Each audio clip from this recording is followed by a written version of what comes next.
जांजगीर में धर्मांतरण के लिए पर्चा बांटते 6 लोग गिरफ्तार किए गए हैं। आरोपियों में 4 महिलाएं हैं, 2 पुरुष हैं। गोधना गांव के ये सभी रहने वाले हैं। दुकानों में धर्मांतरण करने के लिए पर्चा बांट रहे थे। इन लोगों के द्वारा अलग अलग दुकानों में जाकर के घूम करके धर्मांतरण करके पर्चा और बुकलेट। जिले के शिवरी नारायण थाना क्षेत्र में धर्मांतरण का मामला सामने आया है, जहां 4 महिला और 2 पुरुष मिलकर ईसाई धर्म अपनाने व्यापारियों को पॉम्पलेट बांटते नजर आए हैं। व्यापारियों के द्वारा विरोध किया गया और महिलाओं के द्वारा हिंदू धर्म के देवी देवताओं पर अपशब्द कर अपमानित भी किया गया है। मामले की जानकारी शिवरी नारायण थाने में दी गई, जिसके बाद 6 लोगों के खिलाफ अपराध पंजीबद्ध किया गया है और मामले की जांच पड़ताल में पुलिस जुटी हुई है।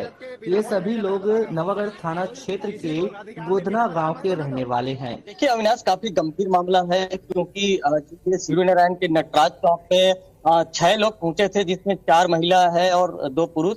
इन लोगों के द्वारा अलग अलग दुकानों में जाकर के घूम करके धर्मांतरण करके पर्चा और बुकलेट बांटा जा रहा था और इस बात पर वहां के व्यापारियों ने आपत्ति की और उसके बाद से इन व्यापारियों ने इनका वीडियो भी बनाया हुआ है और उसके बाद से फिर शिवनारायण थाने में शिकायत की। इस मामले में पुलिस ने इन 6 आरोपियों के खिलाफ बीएनएस की धारा 299 3-5 के तहत ये मामला दर्ज किया है और इन 6 आरोपियों को गिरफ्तार किया और ये जो 6 आरोपी हैं वो गोधना गांव के हैं। मेरे प्रिय, जैसे कि आप सभी जानते हैं कि हमारा जो भारत देश है वो धर्मनिरपेक्ष देश है और हमारे भारत देश का संविधान ये कहता है कि हर एक समुदाय, हर एक धर्म के लोग अपने अपने धर्म का प्रचार और प्रसार कर सकते हैं।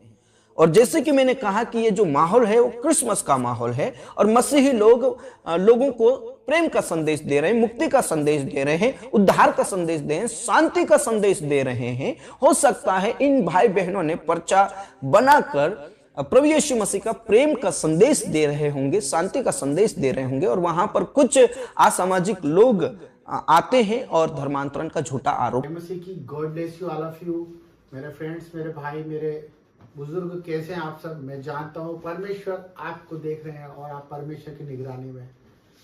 आज हम एक ऐसे विषय के बारे में बात करना चाहते हैं जो हम सब रोज प्रार्थना करते हैं और रोज उस विषय के लिए चिंता भी करते हैं और मनन भी करते हैं। बाकी वो विषय है हमारे जीवन का आने वाला कल, जिसके बारे में हम ये सोचते रहते हैं कि कल हम क्या करेंगे और कल हमारा क्या होगा, कल हमारे बच्चे स्कूल जाएंगे कि नहीं जाएंगे, कल हमारे जिंदगी में कुछ खुशियाँ आएगी कि नहीं आएगी, कल हमारे जीवन में जो हम चाहते हैं वो पूरा होगा कि नहीं होगा, हमारी सेहत कल कैसी रहेगी और हमारा परिवार सुरक्षित रहेगा कि नहीं रहेगा।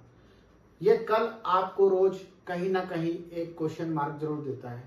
मैं जानता हूँ कि जो परमेश्वर को जानते हैं वो ऐसी बात कभी नहीं करते और ना ही ऐसा सोचते हैं, पर शैतान हमारे चारों ओर है और ये विषय उन लोगों के लिए जो लोग परमेश्वर को अभी जानने लगे हैं और परमेश्वर के प्यार में खो गए हैं, परंतु उन्हें न्याय और उन्हें नियम को जानना बहुत जरूरी है, क्योंकि कल परमेश्वर ने हमारे लिए क्या रखा है। अगर हम इसको जान गए तो शायद हम कल की चिंता करना बंद कर देंगे। जिस तरह परमेश्वर का वचन कहता है कि कल की चिंता ना कर, कल की चिंता आप खुद के लिए कर लेगा। आज के लिए आज का दुख बहुत काफी है।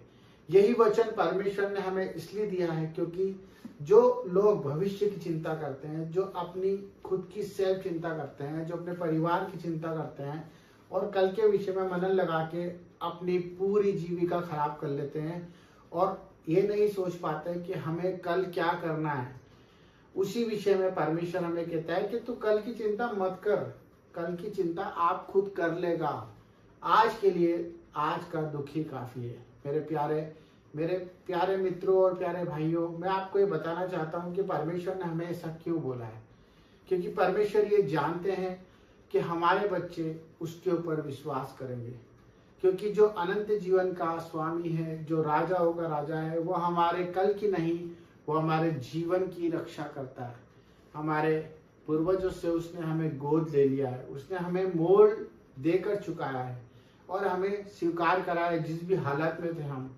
जब हम पहले ऐसे थे, जब हमारे भविष्य के बारे में हमें नहीं पता था, जब हम अपने बारे में सोच कर गलत कदम उठा लिया करते थे और पाप में पड़ जाते थे और उस पाप का परिणाम भी बहुत बड़ा बड़ा भोगते थे। पर हम क्यों नहीं जानते कि आज हम वही गलतियां, वही व्यवहार वापस करेंगे तो हम किस तरह से प्रभु के कहलाएंगे। जिस तरह से परमेश्वर ने हम पर दया रखी, अगर आप उस दया को जानना चाहें तो हम कैसे अपने आप को जान सकते हैं, कैसे जान सकते हैं और कैसे जान सकते हैं। ये वही वचन है जो परमेश्वर का हमें सिखा रहा है कि तुम कल की चिंता मत करो। मैं जानता हूँ आज मेरा भाई कैंसर में है, मैं जानता हूँ कि आज मेरी बहन परेशान है, कर्जे में है, मैं जानता हूँ मेरे भाई उन अपने भाइयों से लड़ रहे हैं, अपनी चीजों के लिए, हक के लिए दौड़ रहे हैं, अपने काम काज की चिंताओं में, ऑफिस के टेंशनों में, अपने वर्क की टेंशन में बहुत कुछ अपना खो रहे हैं, अपना आनंद खो रहे हैं। मेरे भाई बहनों, ये विषय परमेश्वर ने हमें इसलिए दिया कि जब हम इस चीज को छोटा करेंगे, अपने कामों को अनुशासन से करेंगे, नियम से करेंगे और अपने मुख पर सच रखेंगे, हमसे जो होता है हम उसी को करें।